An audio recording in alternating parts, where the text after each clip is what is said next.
বন্দে পুরুষোত্তম জয়গুরু পরম প্রেমময় শ্রী শ্রী ঠাকুর অনুকূলচন্দ্রের আলোচনা প্রসঙ্গে দ্বিতীয় খণ্ড গ্রন্থ থেকে পাঠ 6 পৌষ 1348 রবিবার ইংরেজি 21/12/1941 এর পূর্ব পাঠের পরবর্তী অংশ থেকে পড়ছি 140 পেজ থেকে। এরপর শ্রী ঠাকুর চিঠিপত্র দেখে তেল মেখে স্নান করতে গেলেন। স্নান করে শ্রী ঠাকুর বাড়ির মধ্যে শ্রী বড় মার ঘরে খেতে গেলেন। খেয়ে দিয়ে বিশ্রাম নিতে আসলেন মাতৃ মন্দিরে। শ্রী ঠাকুর আহারাদি সমাপনান্তে মাতৃমন্দিরের উত্তর দিকের দালানে তক্তপোষের উপর পাতা বিছানায় বসে প্রসন্ন বয়ানে সুপুরি চিবোচ্ছেন। দালানের উত্তর দিকে পাশাপাশি কয়েকখানি দরজাগুলি খুলে দেওয়া হয়েছে। বাইরে বকুলতলায় অনেকে দাঁড়িয়ে দাঁড়িয়ে শ্রী ঠাকুরকে দেখছেন। অনেকে দালানের ভিতরে এসে বসেছেন। ঘরের ভিতর জায়গা অপেক্ষাকৃত কম। পূর্ব দিক দিয়ে মাতৃমন্দিরের দোতলায় সিঁড়ি উঠে গেছে। শ্রী ঠাকুরের তক্তপোষ ফেলে জায়গাটা জুড়ে গেছে অনেকখানি। তার পাশে মায়েদের মধ্যে অনেকে ঠাসাঠাসি করে বসেছেন। শ্রী ঠাকুর ডান হাতের দুটি আঙ্গুলের মধ্যে আলগোছে গড়গড়ার নলটি মুখে ধরে তামাক টানছেন। চোখে মুখে খুব একটা আমেজের বোধ। স্নেহল দৃষ্টিতে মায়েদের দিকে চাইতে চাইতে বলছেন, যদি হয় সুজন, তেঁতুল পাতায় 3 জন। তোরা এতজন এইটুকু জায়গার মধ্যে বসেছিস, কিন্তু কারো কোনো অসুবিধা বোধ নেই। তোদের বসার ধরন দেখে মনে হচ্ছে তোরা ব্যক্তিগতভাবে কেউ তো কোনো অসুবিধা বোধ করছিস না। প্রত্যেকেই ভাবছিস অন্যের অসুবিধা না হয়, এই ভেবে নিজে যথাসম্ভব কম জায়গার মধ্যে বসে অন্যের সুবিধে করে দিতে চেষ্টা করছিস। এই জিনিসটা কত মিষ্টি। ঘর সংসারে সমাজে এই ভাবটা ফুটে উঠলে মানুষের জীবন ঢের বেশি আনন্দের হয়ে ওঠে।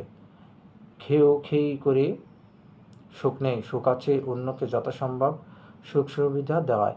এতে আত্মসংযম আসে, নিজের প্রয়োজন বাহুল্য কমে যায়। তোমরা যদি এইভাবে চলো, তোমাদের ছেলেপুলেরাও এইভাবে গজিয়ে উঠবে। শ্রী ঠাকুরের কথা শুনে মায়েরা খুব খুশি হয়ে উঠলেন। শ্রী ঠাকুর একটু ক্ষণ চুপ করে বাইরে বাবলা গাছটার দিকে উদাসভাবে চেয়ে রইলেন। পরে রহস্য করে একটি মাকে বললেন, তোর কাপড়ের রংটা তো করেছিস বেশ। মাটি লজ্জিত হয়ে বললেন, কাপড়টা ময়লা হয়ে গেছে, কাঁচা হয়নি অনেকদিন। শ্রী ঠাকুর এইবার গম্ভীরভাবে বললেন, আমার এই রকম নোংরা লক্ষ্মীশ্রীহীন ভাব ভালো লাগে না। তোরা সবসময় পরিষ্কার পরিচ্ছন্ন থাকবি, সদাচারে চলবি, তবেই না সংসারে লক্ষ্মীশ্রী আসবে। তোদের অনেককে দেখি চুলটা ভালো করে আশ্বাস না, স্মৃতিতে সিঁদুরটা রীতিমতো দিস না, কপালে সিঁদুরের টিপটা ভালো করে পড়িস না, অগোছালো চলনায় চলিস। তোদের দেখে ছেলে মেয়েদের অভ্যাস অমনি হয়, এটা ভালো না। সব কাজের মধ্যে চাই সৌন্দর্য ও শৃঙ্খলাবোধ। প্রাণের অনুরাগ ঢেলে দিয়ে সব কাজ করবি, চলবি, বলবি নিজেদের বৈশিষ্ট্য অক্ষুণ্ণ রেখে। তাতে দেখবি নেই হা হা টা ভাব রোগবালাই কমে যাবে, গায়ে বল পাবি, কাজে আনন্দ পাবি। সংসারে যাই করিস তা আরও ভালো করে, আরও নিপুণ ও ক্ষিপ্রভাবে কেমন করে করতে পারিস সেই নিয়ে মাথা খাটাবি। আর কাজেও করবি তেমনি সুসংগতভাবে। মাথা খাটানোটা, চিন্তা করাটাই ধ্যান। একজনের চলা বলা কাজকর্মের রকম দেখে বোঝা যায় সে নাম ধ্যান করে কিনা। নিয়মিত নাম ধ্যান যে করে তার সব কিছুই দিনের পর দিন সুষ্ঠু ও সুন্দর হবেই কি হবে। তুমি হয়তো রান্না করো, তোমার ভাবা লাগে তোমার সঙ্গতির মধ্যে রান্নাটা কীভাবে আরও ভালো করে করতে পারো। এই ভালো করে রান্না করার মধ্যে অনেকগুলি দিক ভাববার আছে। প্রথম কথা হচ্ছে, যাদের জন্য রান্না করো তাদের বিভিন্ন জনের রুচিটা কী, তারপর শরীরের জন্য কার প্রয়োজনটা কী, কোন ঋতুতে কোন জিনিস বিশেষভাবে গ্রহণীয়, একই জিনিস দিয়ে রকমারি কত রকম করতে পারো ইত্যাদি। এর জন্য তোমাকে অনেক বিষয় জানতে হবে। খাদ্যদ্রব্যের মধ্যে কোন জিনিসটার কী গুণাগুণ, শরীরের কোন অবস্থায় কোন জিনিসটা বিশেষভাবে উপযোগী, কোন আবহাওয়ায় শরীরের উপর কী প্রতিক্রিয়া হয় এবং তার প্রতিবিধানই বা হয় কী করে, সংসারে কার রুচি ও পছন্দ কেমন, এই সব সম্বন্ধে তোমাকে অনুসন্ধিৎসা নিয়ে ওয়াকিবহাল করতে হবে। সুরমামা, বাড়ির কর্তার এক রকম পছন্দ তো ছেলে মেয়েদের এক একজনের এক এক রকম পছন্দ, আবার সবার শরীরের জন্য প্রয়োজনও এক রকম নয়। এত সব ভাবতে গেলে তো খেয়েই পাওয়া যায় না। চেষ্টা করি এর মধ্যে কিছু কিছু পাবে যাতে সবারই মিল আছে। তাছাড়া বিশিষ্ট রুচি ও প্রয়োজনের প্রতি লক্ষ্য রেখে টুকটাক এটা ওটা একটু করে দিলে কঠিন কিছু না, মাথা খাটিয়ে করলেই হয়। হয়তো স্বাস্থ্যপ্রদ রুচিকর নানা রকম আচার, মোরব্বা ইত্যাদি করে রাখলে ঘরে, আমসত্ত্ব কাঁঠাল শক্ত ইত্যাদি করে রাখলে, কফি যখন সস্তা তখন কফি শুকিয়ে রাখলে, রকমারি হজমি মশলা দিয়ে বড়ি করে দিলে কত রকম করা যায়, আমার চেয়ে তোমরাই তো ভালো জানো। এতে খরচ এমন কিছু নয়। আর তোমাদের চাই সংরক্ষণ বুদ্ধি, প্রস্তুতি বুদ্ধি। সংসারে যা যা লাগে আগে থাকতে জোগাড় করে রাখতে হয়। হয়তো সারা বছর তেঁতুল প্রয়োজন, তেঁতুলের সময় তেঁতুলটা কিনে রাখলে না, যখনই দরকার হয় তখনই তেঁতুলের জন্য দোকানে দৌড়ো। এতে খরচও বেশি পড়ে, আবার পরিষ্কার ভালো জিনিসটাও পাও না। মনে করো ডাল কলাইটা যদি সময় মতো নিজেরা কিনে রেখে ঝেড়ে শুকিয়ে নিজেরা যাতায় ভেঙে নাও, তাহলে কতখানি সাশ্রয় হয়। ঢেকে থাকলে ধান কিনে নিজেদের ধান নিজেরা ভেঙে নেওয়া যায়। তুষ আর গোবর দিয়ে ঘুটে দিতে পারো। খুদ কুড়ো গরু থাকলে তাকে খাওয়াতে পারো। আর গরু পোষা খুব ভালো। গোপালন আমাদের আর্য ঘরের একটা বিশেষ বৈশিষ্ট্য ছিল। বাড়িতে শাকসবজি, তরিতরকারি, বাগান নিজেরা করা ভালো। ওতে স্বাস্থ্য ভালো থাকে, একটা শিক্ষা হয়। সঙ্গে সঙ্গে 2-4টে ফুল গাছ হয়তো লাগালে, টোটকা চিকিৎসার জন্য যেসব গাছরা লাগে তাও হয়তো লাগিয়ে রাখলে, 2-4টে ফলের গাছ পুঁতলে, নিম, তুলসী, ইউক্যালিপটাস ইত্যাদি যেসব গাছের হাওয়া ভালো সেসব গাছ বাড়ির মধ্যে পুঁতে দিলে এক কথায় নিজেদের এবং আশপাশের প্রয়োজন নিজেরা কতখানি মেটাতে পারো সেদিকে লক্ষ্য রেখে সাধ্য ও সঙ্গতি মতন যা যা করা সম্ভব যদি করতে শুরু করে দাও, তাহলে দেখতে পাবে নিজেদের অজান্তে ঘরে ঘরে কৃষি শিল্প গজিয়ে উঠছে, প্রাচুর্যে ঘর ভরে উঠছে। তখন আরও কতজনকে খাওয়াতে পারবে তোমরা। তোমরা প্রত্যেকে বহু পালক হও, বহু পোষক হও, তাই আমি দেখতে চাই। নইলে সংসারী হওয়ায় মিশে। তাই আমার ইচ্ছে করে তোমরা সব ধানের জমি করো। মানুষের ঘরে খোরাকি ধান ও ডাল কলাইটা থাকলে তার মাঝায় অনেকখানি জোর থাকে। দেখেছিস তো যুদ্ধ বিগ্রহের অবস্থা, কোন সময় কী হয় বলা যায় না। এমন দিন আসতে পারে যে দিন এক মুঠো দানার জন্য বহু লোক হয়তো পথে পথে পাগলের মতো ঘুরে বেড়াবে। না খেতে পেয়ে কত লোক হয়তো মরে যাবে।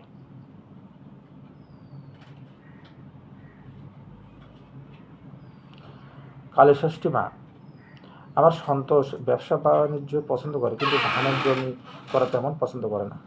শেষে ঠাকুর, ব্যবসা বাণিজ্য করা তো খুব ভালো, সেই সঙ্গে ধানের জমি করাও ভালো। পয়সা তো বাঁচিয়ে চাবায়ে খাওয়া যায় না। দুটো পেটে দিতে গেলেই চাল ফুটিয়েই দিতে হয়। দুটো চারটে পয়সা হাতে থাকলেই যে সব সময় সব অবস্থায় সহজে ধান চাল পাওয়া যায় তা কিন্তু নয়। এর মধ্যে হরিপদ দা একবার তামাক সেজে দিলেন ও চিরুনি দিয়ে শ্রী ঠাকুরের চুলটা আঁচড়ে দিলেন। মান্দামা, প্রফুল্লর মা, আমি নিজেদের দেশ বাড়িতে দেখেছি, কোনো একটা লোক যদি ভিক্ষা করতে আসে তাহলে এক মুঠ দেব মনে করলেই দুমুঠ চাল হাতে উঠে আসে, কিন্তু এখানে কেনা চাল, তাই 2 মুঠ দেব মনে করলেও 1 মুঠের বেশি হাতে উঠতে চায় না। নিজেদের ক্ষেতের ধান চাল ও কেনা চালে এতখানি তফাৎ হয়। শেষে ঠাকুর সহাস্যে বললেন, ঠিক করেছিস। সুরমার মার পাশে তার মেয়ে মুনকু বসেছিল। শেষে ঠাকুর সুরমাকে জিজ্ঞাসা করলেন, মুনকু রান্না করতে পারে না? সুরমা, হ্যাঁ পারে, ওর হাতের রান্না খুব ভালো। ওর খুব ইচ্ছে আপনাকে একদিন তরকারি রান্না করে খাওয়ায়। শেষে ঠাকুর, তা খাওয়ালেই পারিস। মেয়েকে খুব ভালো করে মানুষ কর, লেখাপড়া নাচ গান যতটা শিখুক না শিখুক, কাজকর্ম চাল চলন আচার ব্যবহারের দুরস্ত করে তোল। তুমি গিন্নি বান্নি মানুষ আছো, তোমারটা যদি অনুসরণ করে ঢের শিখে যাবে। শিক্ষায় প্রধান জিনিস হলো ভক্তি, তাই ছেলে মেয়েদের শিক্ষার ব্যাপারে মা বাপের প্রথম কাজ হলো নিজেরা বাস্তবভাবে শ্রেয়নিষ্ঠ হয়ে গুরুজনের ভক্তিমান হয়ে ভক্তির জীবন্ত দৃষ্টান্ত তুলে ধরা তাদের সামনে। এর ভিতর দিয়ে মাতা পিতা প্রতিও ভক্তি সঞ্চারিত হয় ছেলেপিলেদের মধ্যে, আর গুরুভক্তি তো গজিয়ে উঠেই। এই হলো শিক্ষার মূল জিনিস। কারো জীবনে এইটুকু যদি গেঁথে তুলতে পারো, আর সে যদি কাগজের উপর কালিয়ার আঁচড় দিতেও না জানে, তাহলেও দেখবে সে কেইসান পেখম তুলে দাঁড়ায়। লোকে অবাক বনে যাবে তাকে দেখে। অবশ্য লেখাপড়া তার পক্ষে একটা ফাও জিনিস, তা সে অনায়াসেই পারে। আমি কথার কথা হিসাবে বলছিলাম, হলো কথা, লেখাপড়াটা শিক্ষার একটা গৌণ জিনিস। মুখ্য জিনিস হলো অভ্যাস, ব্যবহার, ঝোঁক, নিষ্ঠা, নেশা, প্রত্যয়, চরিত্র ও বৈশিষ্ট্যানুপাতিক কর্মদক্ষতার স্ফুরণ ও সুনিয়ন্ত্রণ। কথা হচ্ছে, এমন সময় হামলা করতে করতে শৈলমা ও নিস্তারিণী মা এসে হাজির হলেন। শৈলমা ক্ষিপ্ত হয়ে হাত মুখ নেড়ে অস্থির ভাবে পায়চারি করতে করতে বললেন, ও কিনা বলে ও আমার স্বামী। স্পর্ধা দেখেন, ছোট জাতের মেয়ে আবার স্বামী ফলাতে আসে।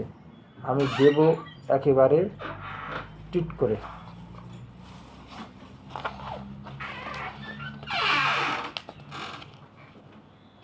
শেষে ঠাকুর নির্লিপ্তভাবে বললেন, নিস্তারিণী কয় ও রাজি নয়, তুই বলে ওকে গিয়ে সাদাসাদি করিস। সুলেমা রেগে আগুন হয়ে নিস্তারিণী মার দিকে ধাবিত হয়ে, আমি তোকে কবে সাদাসাদি করতে গেছি রে শয়তান পাপিষ্ঠ, জানিস আমি কায়েতের মেয়ে, আমি যাব স্বামী বলে তোর পা পুজো করতে? নিস্তারিণী মা, তুই তো গোপনে যাস রোজ আমাকে তোয়াজ করতে, মানুষের সামনে তেজ দেখাস না। আমার সাক্ষীও আছে, তাদের ডাকি, তারা বলুক সত্যি কি মিথ্যে। সুলেমা, ডাক দেখি তোর কি সাক্ষী। নিস্তারিণী মা উপস্থিত মায়েদের মধ্যে দুজনের নাম করে বলে দিলেন, দিদি তোমরা তো জানো, সেদিন ও যখন ঘরে গিয়ে সাদাসাদি করছিল তখন তোমরা তো গিয়ে হাজির হলে। তোমরা তো স্বচক্ষে দেখছো সব। তারা দুজন এক বাক্যে চিৎকার করে বলে উঠলেন, হ্যাঁ, আমরা তো স্বচক্ষে দেখেছি ওর পিছু পিছু ঘুরতে।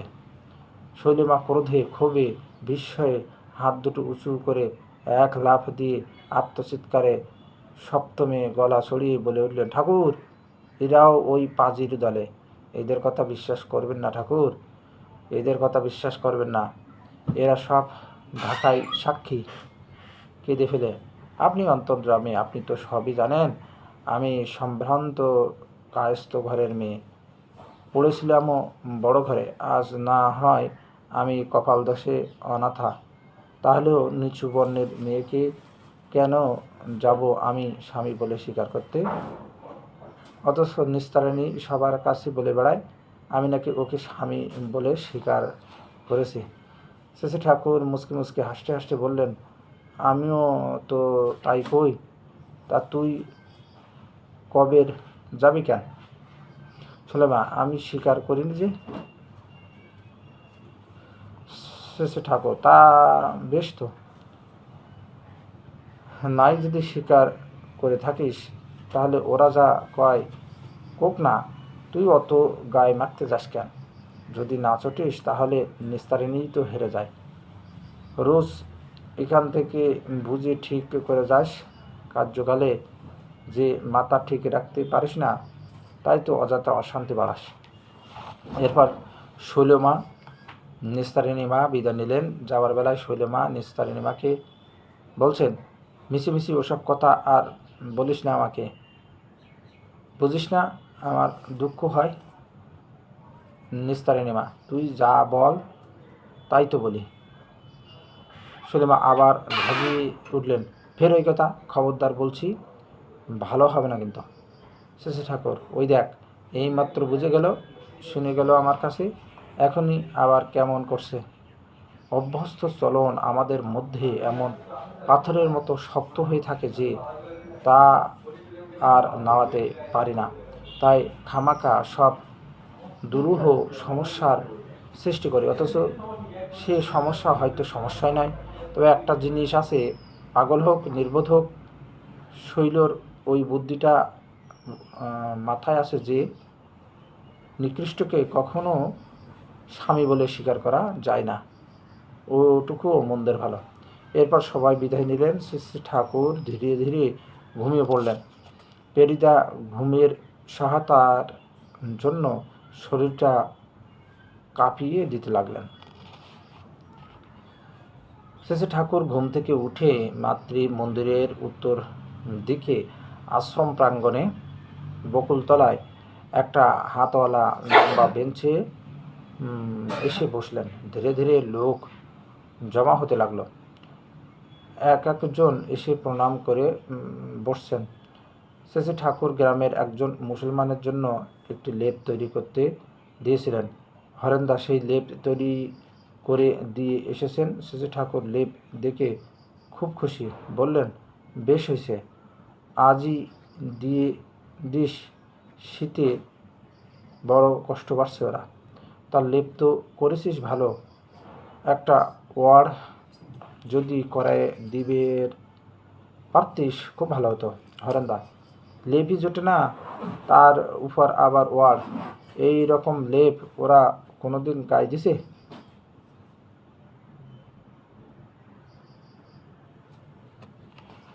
ঠাকুর, দূর পাগল, শুধু লেপের থেকে ওয়ার্ডওয়ালা লেপ যে আরাম বেশি হয় সেই তো বুঝিস। আরামবোধ সকলের শরীরে আছে, ওয়ার্ড দিয়ে দেওয়াই ভালো। দিবি যখন একটু খুঁত রাখবি কেন? যা বাজারে যেয়ে ওয়ার্ড করাই নিয়ে আয় গে। সন্ধ্যে নাগাদ ওয়ার্ড শুদ্ধ লেপ ওর বাড়ি পৌঁছে দিয়ে আসবি। হারান্দা, এখন আবার টাকা পাবো কোথায়? আর এতদিনই যখন গেছে, একদিন দেরি করলে হয় না?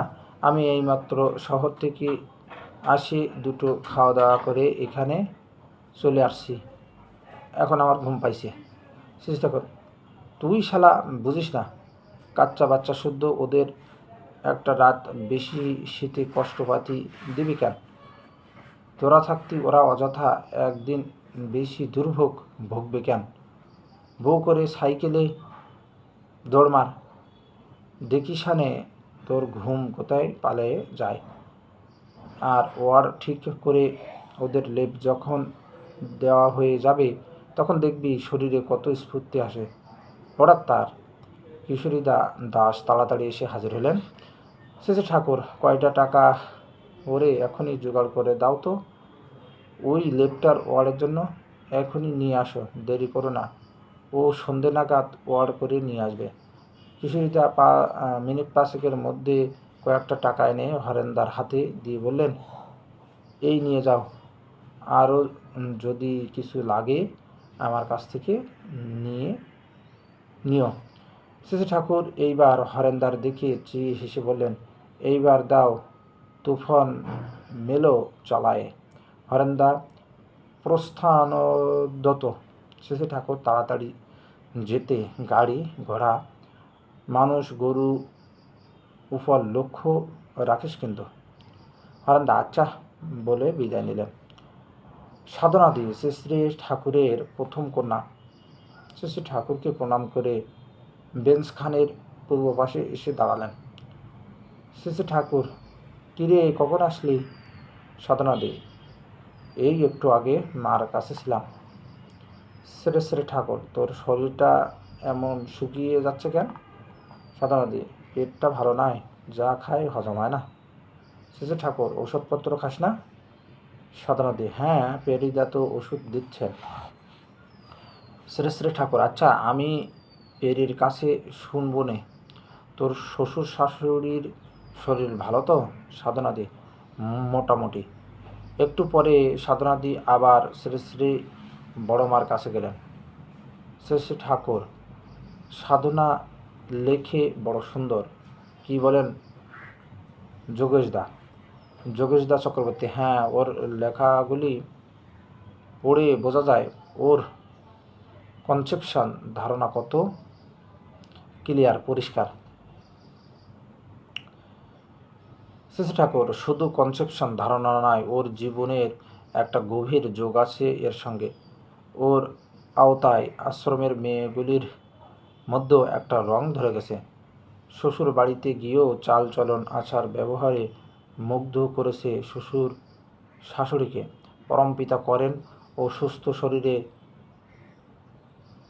সুদীর্ঘজীবী হয়ে বেঁচে থাক। বরিশাল থেকে একটি দাদা এসেছেন, তিনি কর্মকার, লোহার কাজ করেন। শ্রী ঠাকুর তাকে বলছেন, শুধু পেট চালিয়ে খুশি থাকিস না, তোর কাজ খুব ভালো করে শিখবি। এই তোদের উজিরপুরের কর্মকারই নাকি এমন প্রলাদ দিতে পারত যার কাছে সে ফিল্ডই হার মেনে যেত। তোর পূর্বপুরুষরা কামান বন্দুক পর্যন্ত তৈরি করে গেছে, তোরা লোহার জিনিস এমন তৈরি করতে পারত তারা লোহার জিনিস এমন তৈরি করতে পারত যা শত শত বছর আলো জল হাওয়ার মধ্যে থাকলেও মরছে ধরত না। এই কর্মকার জাতির একটা বিরাট ইতিহাস আছে, সেই ইতিহাস খুঁড়ে বের করতে হয় আর জাতীয় ব্যবসায়ে উৎসাহিত করতে হয় সবাইকে।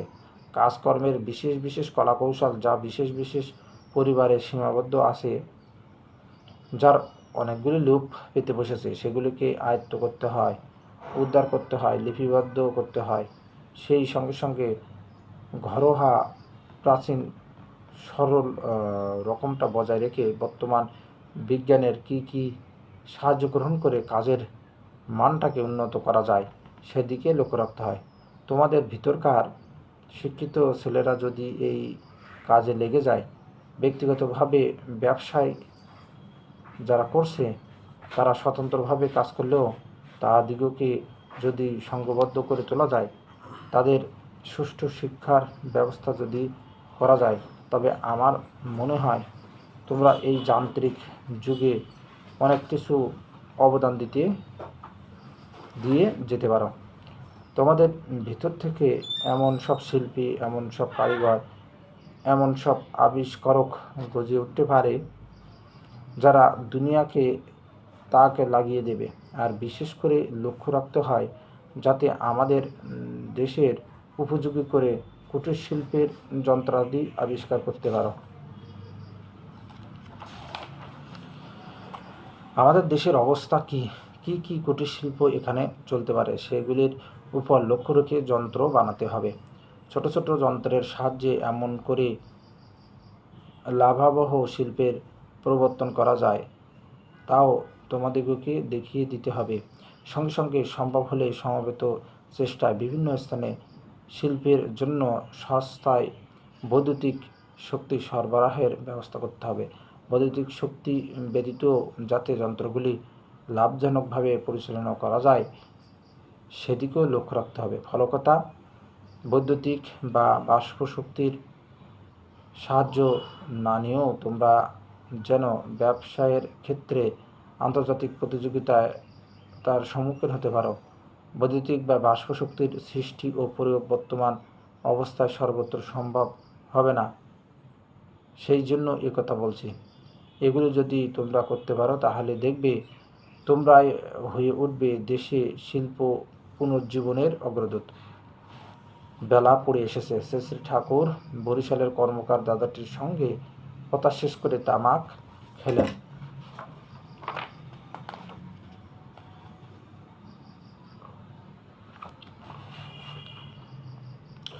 পরে বললেন, চল বেরিয়ে আসি। এই বলে শ্রী ঠাকুর উঠে পড়লেন। উঠে আশ্রমের সামনে দিয়ে বাঁধের পাশের সিঁড়ি বেয়ে নেমে আসলেন চরে, সঙ্গে সামান্য কয়েকজন লোক। সূর্য তখন আবির ঢেলে দিয়েছে পশ্চিম দিগন্তে, আর তারই আভায় ঝিলের জলের দৃশ্য মনোরম বর্ণাঢ্য হয়ে উঠেছে। এখন শস্যাদি বেশি কিছু নেই মাঠে। দিগন্ত বিস্তৃত প্রান্তর খানিকটা রিক্ত ও ধূসর। জায়গায় জায়গায় দু চারটে গরু ছাগল ইত্যাদি চড়ে বেড়াচ্ছে। ঝিলের ওপাশে জলা জায়গাটায় একদল বক বসে আছে শিকারের সন্ধানে। আশ্রমের পাশে বাঁশবনে কতকগুলি গ্রাম্য পাখি আপন মনে কলরব করছে। তাছাড়া চতুর্দিক নীরব নিস্তব্ধ। শ্রী ঠাকুর চরের দিকে খানিকটা এগিয়ে একটা জায়গায় দাঁড়িয়ে আত্মহারা হয়ে সূর্যাস্তের দৃশ্য দেখছেন। কিছুক্ষণ পরে রহস্যবিষ্ট দৃষ্টিতে ফিরে চাইলেন, বললেন, এইসব দৃশ্য দেখতে দেখতে নাম করলে খুব তাড়াতাড়ি উদ্দীপন হয়, শব্দ জাগে। নাম না করলেও শব্দ পাওয়া যায়। তোরা শুনতে পারিস না? উপস্থিত সবাই বলেন, না। কিরে প্রফুল্ল, কিছু টের পাস না? না, শুধু মনটা যেন ফাঁকা হয়ে আসছে। ওই তো ভালো লক্ষণ। চেপে নাম কর, খোলামেলা সব ঠিক পাবি। সৃষ্টির রহস্যের মানচিত্র উদ্ঘাটিত হয়ে যাবে। ওরে বাবা! শেষে ঠাকুরের শরীর চমকে উঠল। কত কি যে দেখা যায়, তার কি অবধি আছে? লক্ষ কোটি জীবনের ছবি দেখতে দেখতে যেতে হয়। পৃথিবীর জীবন, তোমার জীবন অনন্ত অতীত পর্দার পর পর্দার উদ্গতিত হয়ে যায়। প্রচণ্ড অনুভবের চাপে ধড় ফেটে যেতে চায়। কষ্টও খুব, আনন্দও খুব। কষ্ট হলে কি হয়? ছাড়ার জন্যে নেশায় যেন অবশ করে টেনে নিয়ে যায়। নামের একটা নেশা আছে, সেই নেশা ঘাড় ধরে নাম করিয়ে নেয়। তুমি নাম করবে না ভাবলেই কি তখন নাম ছাড়তে পারো? ওই নেশা তোমাকে রাহুর মতো গ্রাস করে ফেলবে। তার কবল থেকে রেহাই পাবে না। কুপ্রবৃত্তি যেমন করে মানুষকে পেয়ে বসে, সুপ্রবৃত্তিও অমনি করে পেয়ে বসে। নাম করতে করতে দেখবে নাম তোমাদের পেয়ে বসবে। নাম যখন পেয়ে বসবে তখন আর ভাবনা নেই। সেই অবস্থাটা আনবার জন্যই প্রথম চেষ্টা যত্ন করে নিয়মিত নাম করতে হয়। আগ্রহ ভরে নাম করতে করতে ভিতরের ঠাকুর জেগে ওঠেন। তিনি জেগে উঠলে সব সময় কেবল আসল ঠাকুরকে খোঁজেন। তার সেবা, তার যত্ন, তার স্মরণ, তার মনন, তার পূজা, তার প্রীতি, তার প্রতিষ্ঠা, এছাড়া তার সময় কাটে না। আর সব তার কাছে নিরর্থক ও অবান্তর মনে হয়। যা কিছু তাকে পরিপূরণ করে, প্রীত করে, তা হাজার কষ্টকর হলেও সেখানে সে এক পায়ে খাড়া।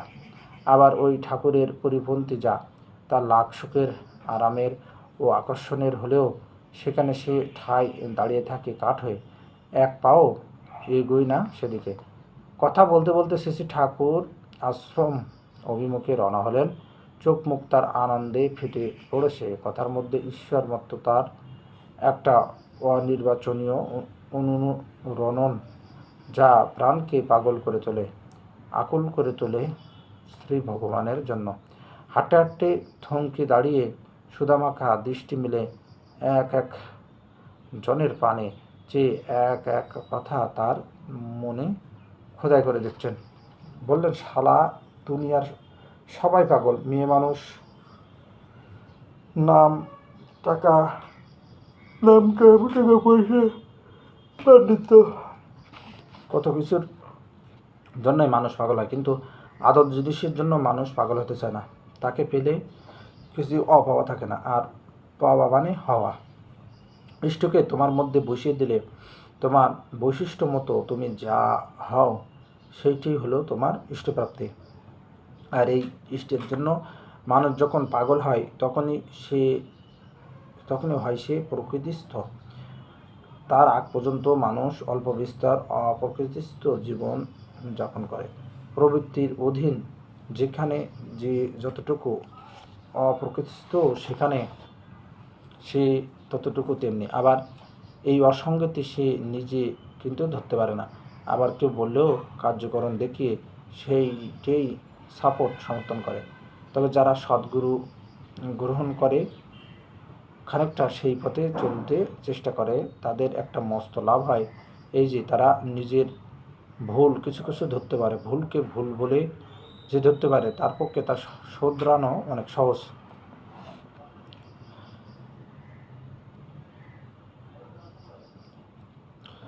উমেশ দা বহিরাগত সৎসঙ্গে। ঠাকুর, ভুল ধরতে পেরেও তো সবসময় শোধরানো যায় না, তাতে ভিতরে একটা কষ্ট থাকে। ওর থেকে তো দেখি অদীক্ষিত যারা, তারাই ভালো আছে, তাদের একটা আত্মসন্তুষ্টির ভাব আছে। শ্রী ঠাকুর, পাটাকে বলি দেবার আগে যখন ধান দুর্বা খেতে দেই, তখন পর্যন্ত তো সে তা সন্তুষ্ট চিত্তেই খায়। যখন কেউ টোপ ফেলে মাছ ধরে, তখন মাছও তো সন্তুষ্ট চিত্তেই টোপ গেলে, কিন্তু সে সন্তুষ্টি তাদের সে সত্তাকে কতখানি পুষ্ট করে, তা কি তারা ভেবে দেখেছে? সদ্গুরুকে ধরেনি, কাজকর্ম করে, খায় দায়, বেশ আছে, তাদের বেলাও তেমনি। যে ভুল তার বিনষ্টির পথকেই উন্মুক্ত করছে, তাকেই হয়তো সে মহা পুণ্যকর্ম বলে আঁকড়ে ধরে থাকে। ওই ভুলের জমায়েত কর্মফল যখন হুম করে তার ঘাড়ের উপর নামে, তখন হয়তো সে আর নিজেকে সামলাতে পারে না। উমেশ দা, অপকর্ম করেও তো বহু মানুষ বেশ সুখে স্বাচ্ছন্দ্যে জীবন কাটিয়ে দেয়। শ্রী ঠাকুর, কর্মের ফল সবসময় হাতে হাতে বোঝা যায় না। পূর্বে হয়তো তার কিছু ভালো করা আছে, তার ফলে এখনও হয়তো সুখে স্বাচ্ছন্দ্যে আছে। আবার এখনকার অপকর্মের ফল হয়তো পরে দেখা যাবে। মোটের পর কর্মানুযায়ী ফল ফলবেই, সে আজই হোক আর কালই হোক। তবে মানুষ ইষ্টার্থী হলে তার ভালো মন্দ সব কিছুকে ইষ্টার্থী পূরণই করে তুলতে চায়। ওই মহড়ায় পড়ে তার সব কিছুর একটা শুভ নিয়ন্ত্রণ হতে থাকে। তাই বলে সদ্গুরু লাভ হলে কর্মফল বদলে যায়। শেষে ঠাকুর কথা বলতে বলতে আশ্রমে এসে পৌঁছেছেন। বাজার ধারে তাসুতে এইবার তক্তপোষের উপর পাতা বিছানায় বসেছেন। বসে একবার তামাক খেলেন। কাজল কেমন আছেন খোঁজ নিতে বললেন। কাজলের খবর পূজনীয়া ছোটো মার কাছ থেকে শুনে এসে বলা হলো, উমেশ দা প্রভৃতি বাইরে দাঁড়িয়েছিলেন। শ্রী ঠাকুর বললেন, ঠান্ডায় দাঁড়াসনে, ভেতরে এসে বয়। যে কজন ছিলেন ভেতরে এসে বসলেন। উমেশ দা, আপনি বলছিলেন সদ্গুরু লাভ হলে কর্মফল বদলে যায়, কেমন করে সেটা সম্ভব যদি বুঝিয়ে বলেন। শ্রী ঠাকুর, ধর তোমার কর্মফল এমন আছে যে একটা সময় তোমাকে বাড়ি ছাড়া হয়ে পথে পথে ঘুরতে হবে। ধরো তোমার স্ত্রী তোমাকে এতই উত্ত্যক্ত করছে যে বাড়িতে টেকা তোমার দায়।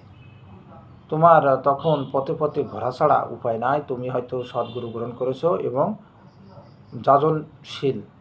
তখন হয়তো তুমি বাড়ির এই অবস্থায় কিছুদিন আলগা থেকে কোনো ঋত্বিকের সঙ্গে যাজন ব্যাপদেশে গায়ে গেয়ে ঘুরে বেড়ালে। তুমি যাজনে এমন মগ্ন হয়ে আছো যে সেই আনন্দে তোমার শরীর মন ভালো হয়ে গেল।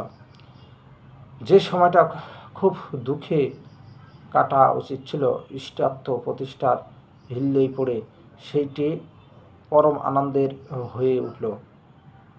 এই রকম হয়। উমেশদার মুখখানি আনন্দে উদ্ভাসিত হয়ে উঠল। তিনি হেসে বললেন, আপনি আমার খবর জানলেন কি করে? আমি তো আপনাকে বলিনি। যে উপমা দিয়ে বোঝালেন সেটা যে আমার নিজের জীবনেরই ঘটনা। শিক্ষক, আমি করলাম কি? তুই তো কোয়ালে। বস্তু, ব্যক্তি বা পরিস্থিতি যখন যে ভূত জাগায় মাথায়, তখন তাই কয়। আমি যে শালা কিছুই জানি না।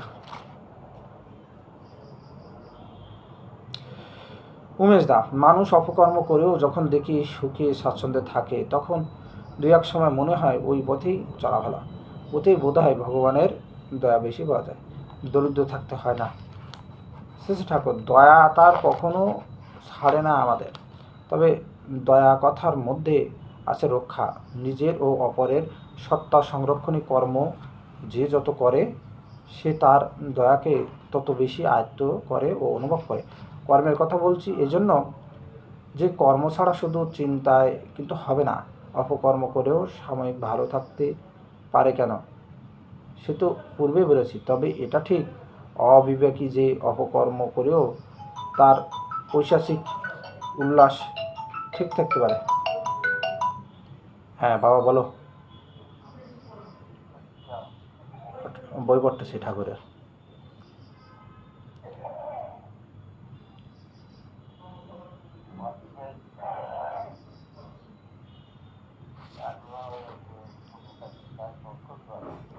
আচ্ছা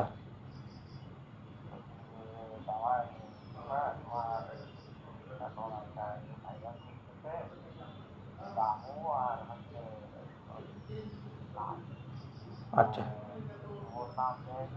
হ্যাঁ হ্যাঁ হ্যাঁ, কি ভাইরাল করেছে?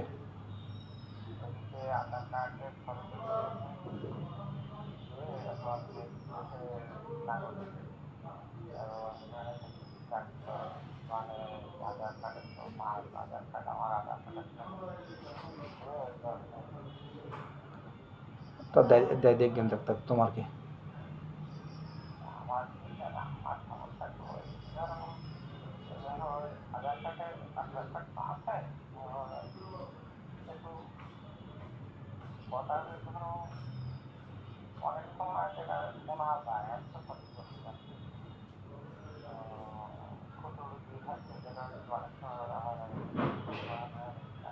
ও নেকেন ডাক। তো ও, তুমি যে যাদের মাধ্যমে কাজ কাজ করো, তো ওরাই তো ওর কাছে এই তথ্যগুলো দিতেছে, নাহলে ও পায় কীভাবে? তোমার যারা লোকজন আছে তারাই তো ওর হেল্প করতেছে, নাহলে ওর ক্ষমতা আছে এইগুলো পাবার?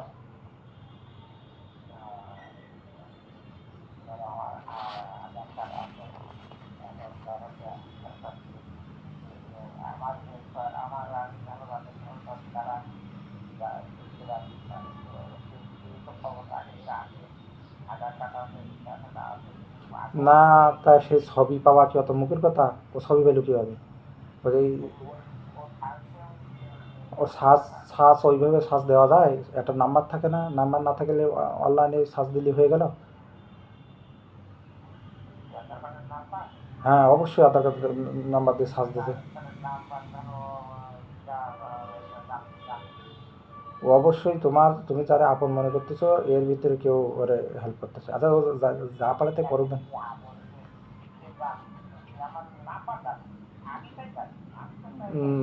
নাম্বার না থাকলে ও কীভাবে দিতে চায়? এটা তো অনলাইনে তাই না? তাই অনলাইনে।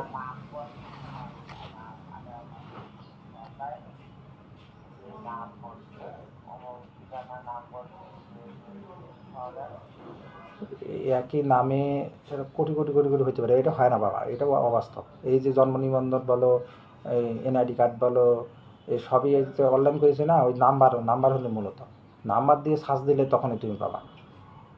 নাম্বার ছাড়া হয়? একই নামে কত আছে, এবারে ওটা হয় না। এ কি ফেসবুক নাকি? ও কি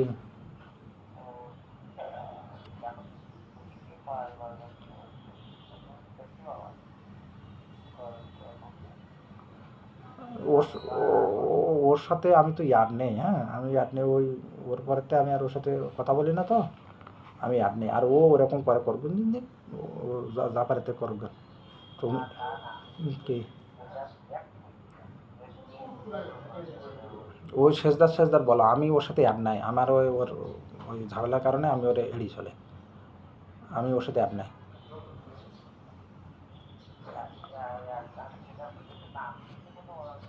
না বুঝতে পারছি, বুঝছি, ও আইডি তো আমি জানি, কিন্তু ওর সাথে অ্যাড না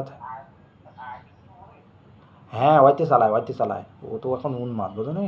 ওর ও মানসিকভাবে উন্মাদ না, ও এরকম করবে। ও করুক না, তুমিও যদি ইন্ডিয়ায় যাও, তুমি তো আর চোরাই পথে যাচ্ছ না, তুমি তো যাওয়া হচ্ছে পাসপোর্টে। ও যা পারে করুক কিন্তু বুঝে থাকো, টাকা পয়সা লাগলে টাকা পয়সা দিয়ে ওর মতো ও যা পারে করুক, শেষ। এত এত বেশি পাওয়া যাবে না।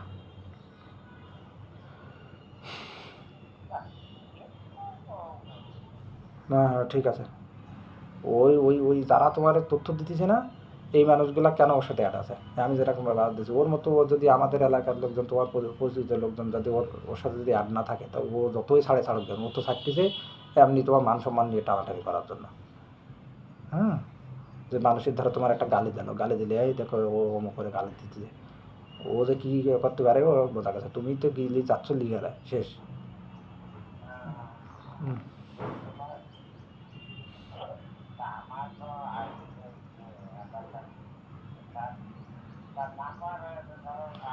ওই যার কাজ, যার মাধ্যমে করছো সেই তোমার দিছে 100%।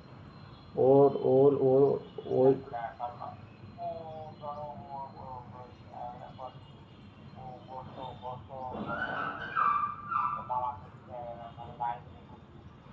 তাহলে ওই শোনো শোনো, আমার কথা শোনো, ঠিক আছে? যেহেতু ওই মাসির ছেলে করছে, মাসির ছেলের সাথে কথা বলো, যে এরকম আমাদের এরকম একটা ছেলে এরকম প্রবলেম করতেছে। আর ওই তো মাসির ছেলে নিজেই তো রাজনীতির সাথে যুক্ত আছে না, ওরে বলো যে এরকম এরকমভাবে ও কীভাবে পাঠিয়েছে, এইভাবে নেটে ছাড়তেছে, একটু দেখতো। ও গোষ্ঠীতে বলো, গোষ্ঠী দেখো এতে আছে, হোয়াটসঅ্যাপে আছে, ফেসবুকে আছে, গোষ্ঠীতে ফোন লাগা, ফোন লাগিয়ে ওরে বলো।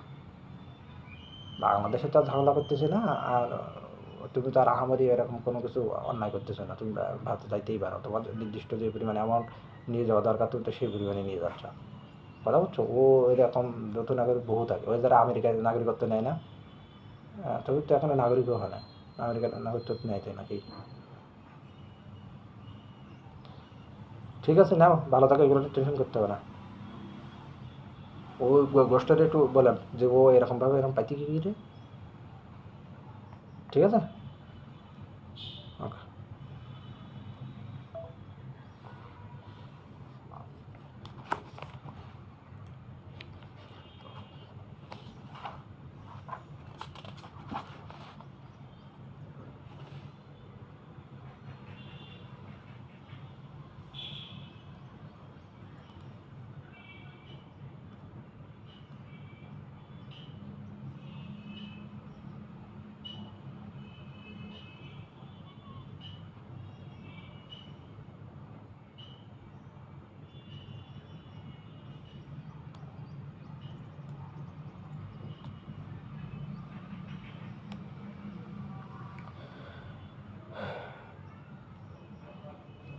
শ্রী শ্রী ঠাকুর, দয়া তার কখনো ছাড়ে না আমাদের, তবে দয়া কথার মধ্যে আছে রক্ষা, নিজের ও অপরের সত্তা সংরক্ষণী কর্ম যে যত করে, সে তার দয়াকে তত বেশি আয়ত্ত করে ও অনুভব করে।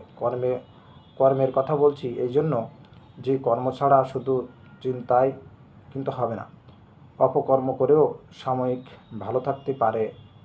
কেন, সে তো পূর্বেই বলেছি।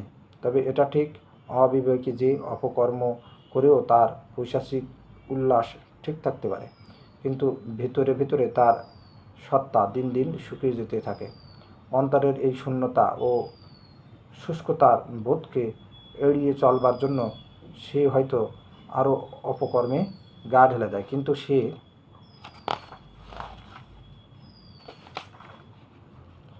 যতই খাক করুক, আরাম করুক, শান্তি বা স্বস্তি বোধ বলে জিনিস তার জীবনে থাকে না। ঐশ্বর্যের স্তূপের মধ্যে থেকেও সে মহা দরিদ্রের জীবন যাপন করে। আবার সুকেন্দ্রিক সৎ কর্মশীল যে প্রতি মুহূর্তেই তার প্রাণ পুষ্ট হতে থাকে জীবনীয় আনন্দরসে, সে ভিক্ষুকের বেশি পথে পথে ঘুরেও যদি বেড়ায়, তবু তার বুক ভরা থাকে, আবার তার দরিদ্র থাকাও লাগে না। অবশ্য কেউ স্বেচ্ছায় দরিদ্রের জীবন বরণ করে নেয়, তারা ঐশ্বর্যের ঝামেলা বাড়ানো পছন্দ করে না। তারা নিজেরা যথাসম্ভব স্বল্পে জীবন ধারণ করে, কিন্তু অন্যকে দেবার বেলায় তারা হয় মুক্তহস্ত। আমাদের বীরেন্দাকে দেখলেই হয়, আরও কত এমন আছে। ভোগ ঐশ্বর্যের উপকরণ না থাকাটা যদি একটা অপরাধের ব্যাপার হতো, তাহলে পুরুষোত্তম শ্রীকৃষ্ণ দুর্যোধনের রাজভোগ ছেড়ে বিদুরের খুঁতকুড়ো অতখানি শ্রদ্ধার সঙ্গে গ্রহণ করতেন না। সন্ন্যাসবাসী সর্বত্যাগী দিগম্বর শিব আমাদের পূজার পাত্র হতেন না। রবীন্দ্রনাথ বলেছেন, যে মুহূর্তে পুণ্য তুমি, সেই মুহূর্তে কিছু তব নাই, তুমি তাই পবিত্র সদাই। ফলকতা রাজা হয়েও জীবনের গৌরব নেই যদি সুকেন্দ্রিক চরিত্র না থাকে, আর ফকির হয়েও জীবনে অগৌরব নেই যদি ওই চরিত্র থাকে। সে ফকির থেকেও অন্যকে রাজা বানিয়ে ছেড়ে দেয়, যেমন করেছিলেন চাণক্য। আর সে চাক বা না চাক, ঐশ্বর্য তাকে দাসীর মতো সেবা করে ধন্য হয়। নারায়ণ যেখানে লক্ষ্মীর আবির্ভাবও সেখানে অবসম্ভাবী। সন্ধ্যার অব্যাহতি পরে মাতৃমন্দিরের দোতলায় শঙ্খ, ঘণ্টা, কাসর বেজে উঠল। এখন আশ্রমের মেয়েরা সমবেত আরতি, বিনতি, প্রার্থনাদি করছেন। আজ সাধনাদি উপস্থিত আছেন, তাই সকলের খুব আনন্দ। শ্রী ঠাকুরের তাসুতে ধূপ দ্বীপ দেওয়া হয়েছে। ধূপের পবিত্র মিষ্টি গন্ধে ঘরখানি আমোদিত। শ্রী ঠাকুর নির্বাক, কারো মুখে কোনো কথা নেই। এই মধুর পরিবেশে প্রত্যেকে প্রাণ মন ভরে নয়নাভিরামকে দেখেছেন। কিছুক্ষণ পরে শ্রী ঠাকুর আপন মনে বলছেন, যদি কতকগুলি ইষ্টপ্রাণ ভালো সায়েন্টিস্ট, বৈজ্ঞানিক, মেকানিক, কারিগর ও আর্টিস্ট, শিল্পী পেতাম, তাহলে অনেক কাজ করা যেত। প্যারিদা, কী কাজ? শ্রী ঠাকুর, কত রকম তো বলেছি। আরও মনে হয় মানুষের সূক্ষ্মতর অনুভূতিকে জাগাবার জন্য আরও অনেক রকম নতুন মিউজিক্যাল ইনস্ট্রুমেন্ট, বাদ্যযন্ত্র, পেইন্টিং, অঙ্কন ইত্যাদি করা যায়। বহু ভালো সেন্ট, গন্ধ বের করা যায়। সাধন ভজনের সময় রূপ, রস, গন্ধ ও শব্দের নানা রকমারি অনুভূতি হয়। সেই সব জিনিসকে আমরা যদি বাহ্যিক রূপ দিতে পারি, তবে তা মানুষের সূক্ষ্মতর তজ্জাতীয় অনুভূতির উদ্বোধনে সহায়তা করবে। খুব মাথাওয়ালা মানুষ হয়, আর তারা এই ভাবের ভাবুক হওয়া চায়। তারা এই নিয়ে লেগে পড়ে থাকবে। এমন সব বাদ্যযন্ত্র করা যায় এবং এমন সব গত তাতে বাজানো যায় যে তা মানুষের মনকে বিশেষ বিশেষ ঈপ্সিত স্তরে পৌঁছে দেবে। রঙের এমন সমাবেশ করে এমন সব ছবি আঁকা যায়, যেসব ছবি দেখলেই মানুষের মন অন্তর্মুখী হয়ে থাকবে।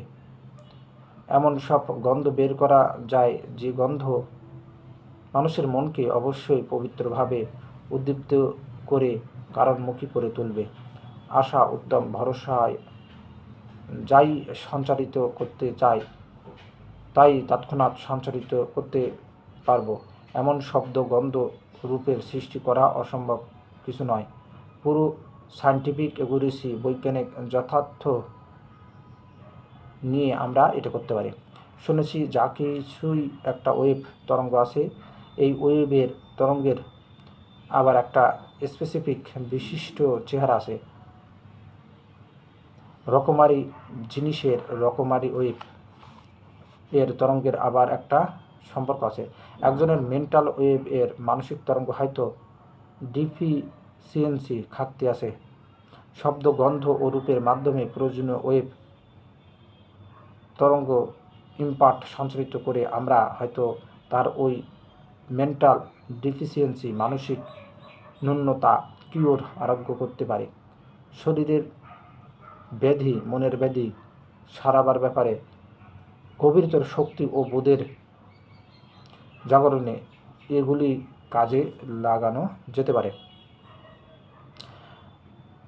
তেমন মানুষ পেলে আমি অনেকখানি ধরিয়ে দিতে পারি, কিন্তু এর পেছনে আদা জল খেয়ে খাটা লাগবে। প্রফুল্ল: তাহলে তো মানুষের জন্মগত সম্পদ কম হলেও আটকাবে না শ্রী ঠাকুর। খাদ্য, ওষুধপত্র, নামধ্যান, উন্নত স্তরের শব্দ, গন্ধ, দৃশ্য, পরিবেশ, প্রতিপাত্র ইত্যাদির সাহায্য পেলেই সবাই যে সমানভাবে তার সুযোগ গ্রহণ করতে পারে তা কিন্তু নয়। যার গ্রহণ ক্ষমতা যেমন, সে উপকৃত হবে তেমনি ততটুকু। সেটা আবার নির্ভর করে জন্মগত সংস্কারের উপর।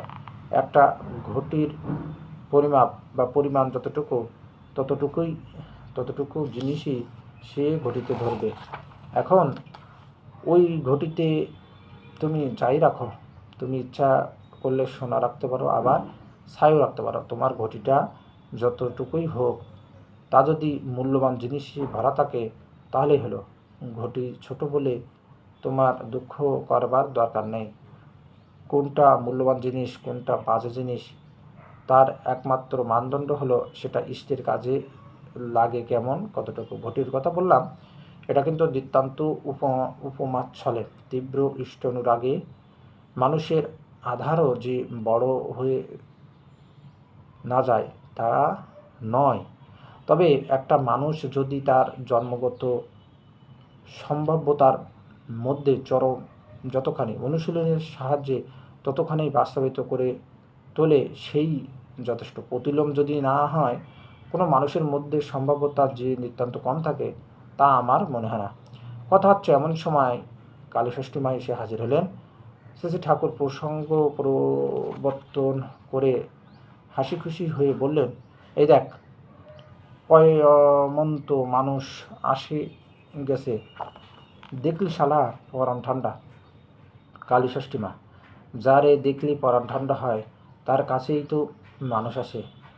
আমিও তো ঠান্ডা হবার জন্যে আপনার কাছে ছুটে ছুটে আসি। সংসারের যে ঝামেলা। শ্রী ঠাকুর সহাস্যে: আমি কালীষষ্ঠী করে হাপিতেশ করে বসে থাকি। কালীষষ্ঠীর কি সময় আছে সে আমার কাছে এসে বসে থাকবে? তার কত কাজ। কালীষষ্ঠী মা: না ঠাকুর, মস্করার কথা না। যখনই রাগ দাগ করে আপনার কাছে কিছু বলতে আসে, আপনি হাসে রসে ভুলিয়ে দেন। কিন্তু সংসারের বড় জ্বালা, যতই করা যাক, খুশি করা যায় না কাউকে। শ্রী ঠাকুর: একজনের খুশির জন্য সব না করলে কি জনে জনে খুশি করা যায়? আমি কালীষষ্ঠী করি, কালীষষ্ঠীর পাত্তা পাই না। কালীষষ্ঠী সাওয়াল করে, কল বাড়ি করে, সেগুলি গোছায় আওতার মধ্যে আনতে পারে না। এই তো দেখ দুনিয়ার হাল, এখন কি করবা বল? কালীষষ্ঠী মা: কতবার শুনেছি আপনার মুখে, বুঝিও সব, কিন্তু আমরা হলাম যে জ্ঞান পাবে। ঘর সংসারের পরই তো আমাদের টান বেশি। আপনার উপর সেই টানটা হলে তো দুঃখ অনেক কমে যেত। শ্রী ঠাকুর: আমি ঘর সংসার বিষয় আশায় কোনোটা বাদ দিতে কই না। ওগুলি যদি ইষ্টের জন্য হয় তাহলে কোনো ভাবনা নেই। তোমার মধ্যে যদি সেই ধাস থাকে তবে ছেলেপুলের মধ্যেও তা ঢুকে যাবে। সংসার ভালো করে করতে পারবা, অথচ জাড়ায় পড়ে হাবুডুবু খাবা না।